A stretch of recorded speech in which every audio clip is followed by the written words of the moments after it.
Certaines personnes vous ont dit des fois, oh là là, ton image elle est surexposée ou bien elle est sous-exposée.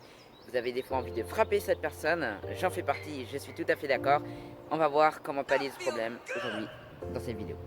Alors déjà, qu'est-ce que ça veut dire surexposé ou sous-exposé? Eh bien, tout cela, ça a un lien à voir avec la quantité de lumière qu'il y a dans votre image. Plus il y aura de lumière, plus ça sera blanc, naturellement, et plus votre image sera surexposée ou bien cramée, comme on dit dans le jargon.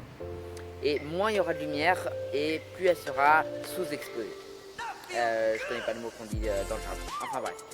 Et pour pallier à ce problème, il va falloir se référer à ce qu'on appelle le triangle d'exposition.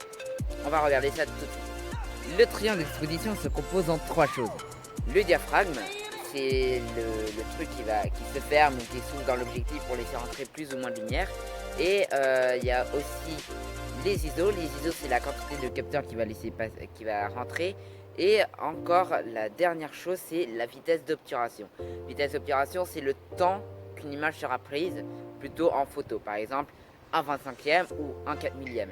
Alors là, on est en direct d'une image sous-exposée. Ça peut avoir un look en mode nuit un peu, mais voilà, c'est pas terrible. Mais on pourrait croire que c'est la nuit. Voilà, ça le fait pas avec le ciel bleu, je sais.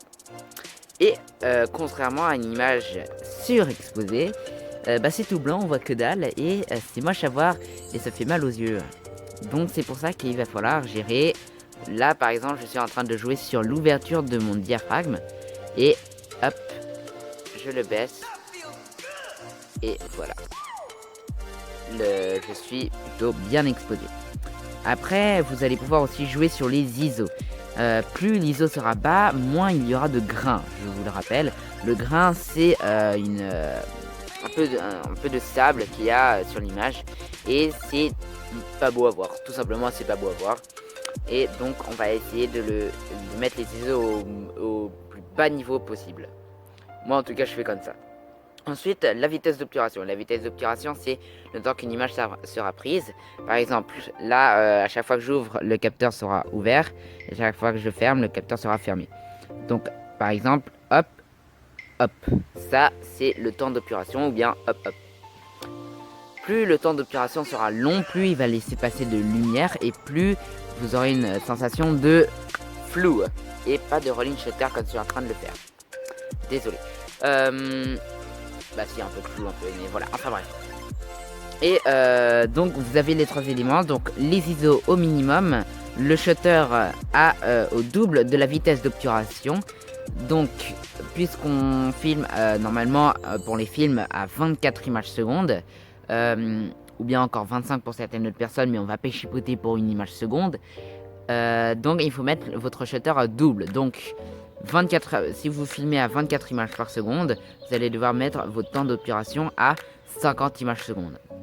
À 1/50e, excusez-moi. Et donc, après, il va falloir voir un peu plus d'ouverture.